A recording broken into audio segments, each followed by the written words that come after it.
तर राष्ट्रवादीचे आमदार धनंजय मुंडे अध्यक्ष असलेल्या नाथ प्रतिष्ठानच्या वतीनं मराठा भवन उभारणीसाठी जवळपास 28 गुंठे जागा उपलब्ध करून देण्यात आली आहे। यावेळी झालेल्या सत्कारावेळी धनंजय मुंडेंनी आपल्या मनातली खंत व्यक्त केली। आपण जातपात धर्म सोडून राजकारण केलं, मात्र मला लाथा मारून हकलण्याचा प्रयत्न झाला, असं मोठं वक्तव्य धनंजय मुंडेंनी केलंय।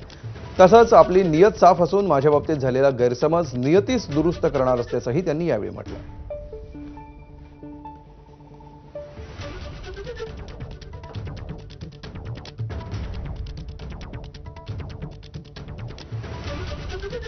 मध्ये 2-3 वर्षामध्ये काय झालं त्याच्यामुळं माझं कर्तव्यात बदल होऊ शकतो। मी जात पात धर्म सोडून राजकारण जात पात धर्म कधीच मी पाळला नाही, काही नाही। पण मधल्या काळात लाता मारून हाकलायचा प्रयत्न झाला मोकळ म्हणजे साखर जाऊन भांडण आपलं माझं दुसरं कार्यक्रम सरळ जे आहे ते इथं जे ते इथं आहे, इथं जे इथं आहे। पण मी गेलो नाही, मी आपल्या कर्तव्याशी ठाम आहे।